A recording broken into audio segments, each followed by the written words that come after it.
Hai teman-teman, saya dari SMA Negeri 2 Seram Bagian Barat. Perkenalkan, nama saya Wulan Setiawati. Saya dari kelas 10 IPA 1 akan menjelaskan tentang iklim Köppen. Pengertian iklim Köppen.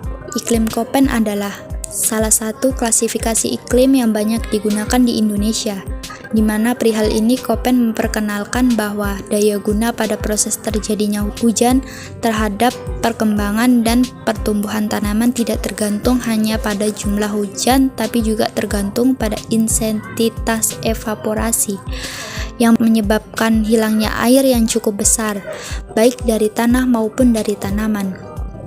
Keterkaitan antara intensitas evaporasi dan gaya guna hujan ditunjukkan melalui hubungan antara hujan dan temperatur.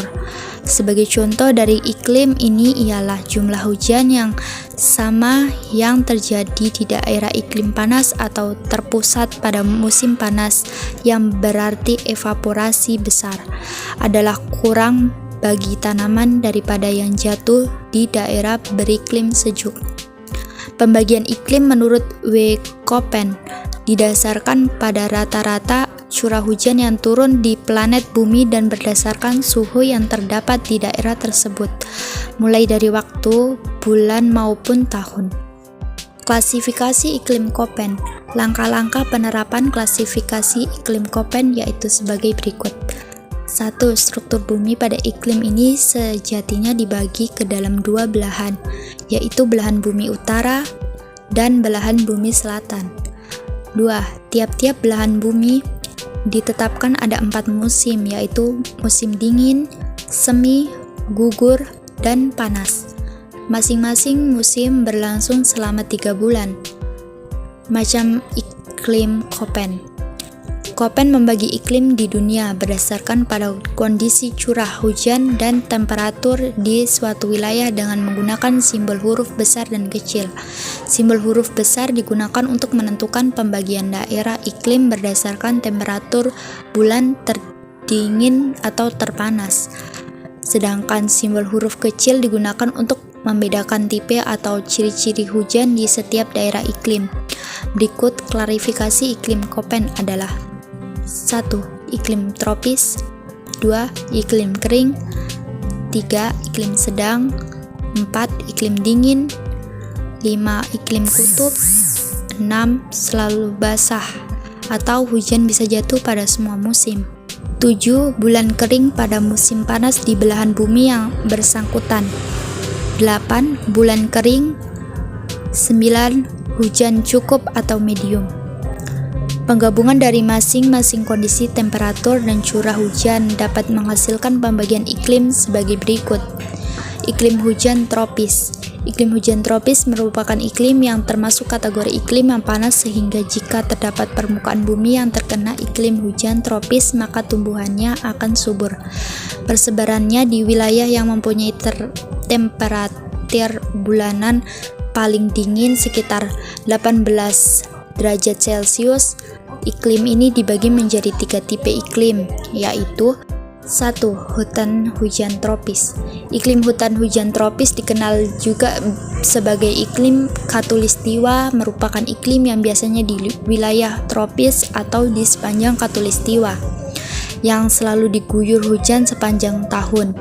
Hutan ini dikenal sebagai paru-paru dunia karena hampir 40% produksi oksigen dunia dari tahun hujan tropis. Selain itu, sebagai penyimpan cadang karbon dunia. Persebarannya di Indonesia meliputi wilayah Sumatera, Sulawesi Utara, dan Kalimantan. Karakteristik wilayah yang memiliki iklim ini yaitu: 1. Mempunyai curah hujan yang cukup tinggi. 2. Mempunyai musim kering yang pendek, bahkan di beberapa tempat hampir tidak pernah mengalami musim kering. Oleh karenanya, tipe hutan ini sering disebut hutan everwet atau selalu basah, atau evergreen, selalu hijau. 3. Mempunyai banyak jenis pohon. 4. Mempunyai suhu yang stabil berkisar antara 20-34 derajat Celcius. 5. pancaran sinar matahari yang cukup karena hutan hujan tropis terletak di garis lintang 5-10 derajat ke utara dan selatan garis khatulistiwa. 2. Monsoon tropika. Iklim monsoon atau iklim antara merupakan daerah peralihan yang jumlah hujan pada bulan basahnya dapat mengimbangi kekurangan hujan pada saat bulan kering, karena musim keringnya hanya sebentar. Di wilayah ini masih terdapat hutan-hutan yang cukup lebat. Persebarannya di Indonesia meliputi wilayah Jawa Barat, Jawa Tengah, pantai selatan Papua, dan sebagian Sulawesi Selatan. 3. Savana. Iklim savana tropika atau iklim savana dengan musim panas kering merupakan wilayah yang memiliki musim kering yang panjang. Jumlah hujan pada bulan basah tidak akan mampu mengimbangi kekurangan hujan ketika bulan kering. Vegetasi yang bisa tumbuh di wilayah ini tidak banyak. Contoh vegetasi yaitu rumput dan pepohonan yang jarang. Persebarannya di Indonesia antara lain di Nusa Tenggara dan Madura. Selain savana dengan musim panas kering, ada pula savana dengan musim dingin kering atau dikenal dengan iklim A. Suhu rata-rata tahunan di wilayah savana adalah 26,5 derajat Celcius dengan curah hujan rata-rata 1391. 2. Iklim kering. Iklim kering atau subtropis merupakan iklim yang memiliki tingkat evaporasi lebih tinggi daripada curah hujan yang diterimanya sepanjang tahun. Temperatur pada bulan yang terdingin mencapai 18,3 derajat Celcius. Wilayah yang memiliki iklim ini memiliki persediaan air yang bahkan tidak mendukung untuk kehidupan tanaman. Persebaran iklim kering. Adapun langkah-langkah untuk menentukan iklim ini yaitu 1. Mengalihkan suhu rata-rata tahunan dalam derajat Celcius dengan 20, 2. Ditambahkan dengan 280 apabila 70 derajat atau lebih total curah hujan tahunan diterima pada bulan-bulan musim semi dan panas atau April sampai September di belahan bumi utara atau Oktober sampai Maret di belahan bumi selatan. 3. Ditambah dengan apabila 140 jika 30% sampai 17% dari total curah hujan yang diterima selama periode yang berlaku. 4. Ditambah dengan apabila 0 jika kurang dari 30% dari total curah hujan yang diterima. Iklim kering dibagi menjadi dua tipe, yaitu iklim stepa atau semi-gersang. Akan terjadi apabila perhitungan yang dihasilkan menunjukkan bahwa curah hujan tahunan berjumlah lebih dari separuh hasil akhir. Iklim semi gersang ini dapat menerima curah hujan yang pada di bawah evapotranspirasi potensial. Akan tetapi pada iklim ini suhunya tidak serendah pada iklim pada pasir. 2. Iklim padang pasir atau gurun akan terjadi apabila perhitungan yang dihasilkan menunjukkan bahwa curah hujan berada di bawah separuh dari hasil akhir yang telah ditentukan. Vegetasi yang bisa bertahan di iklim ini diantaranya adalah kaktus. Biasanya daerah yang karena iklim gurun ini tumbuhan akan sulit tumbuh karena kekurangan air.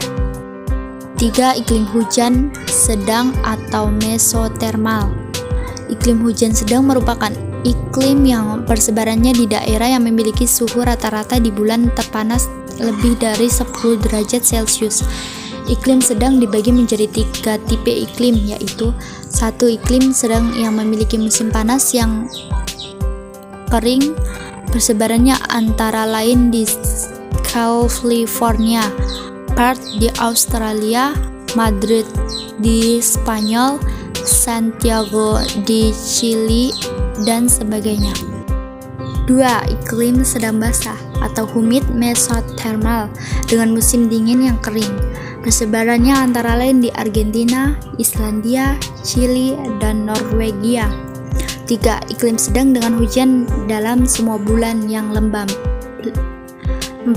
Iklim dingin atau iklim benua mikrotermal. Iklim dingin merupakan iklim yang mempunyai suhu rata-rata pada bulan terdingin di bawah -3 Celcius, sedangkan suhu rata-rata pada bulan terpanas di atas 10 Celcius. Iklim dingin dibagi menjadi 2 tipe, yakni 1. Iklim hutan salju dingin dengan musim dingin yang kering. Persebarannya antara lain di Rusia dan Seoul, Korea Selatan. 2. Iklim hutan salju dingin dengan semua bulan lembab. Persebarannya antara lain di Norwegia, Kanada, dan sebagainya. 5. Iklim kutub. Iklim kutub merupakan iklim yang terdapat di daerah yang mempunyai temperatur rata-rata di bulan terpanas kurang dari 10 derajat Celcius. Wilayah ini tidak mengenal musim panas, terdapat salju abadi dan padang lumut. Iklim kutub ini dibagi menjadi 2 tipe iklim, yaitu 1. Iklim tundra. Persebarannya antara lain di Rusia dan Kanada Utara. 2. Iklim es salju abadi.